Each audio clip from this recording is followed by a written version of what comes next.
স্বপ্ন দেখছে এই দেশের শাসনভার আমরা নিতে পারবো যদি আমরা ঐক্যবদ্ধ হতে পারি, আমরা যদি মানুষের কাছে যেতে পারি।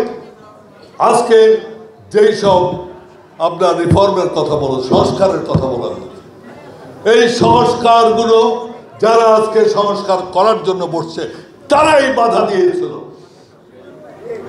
আপনার এই বুদ্ধিজীবীরাই সেদিন আমাদেরকে হাইকোর্ট বিকেন্দ্রীকরণ করতে দেয়, আমাদের স্বাস্থ্যনীতি করতে দেয়, আমাদের এই উপজেলা সিস্টেম আমরা ক্ষমতা যাওয়ার পরে এটা ইয়ে করে দিয়েছিল, বাতিল করেছে।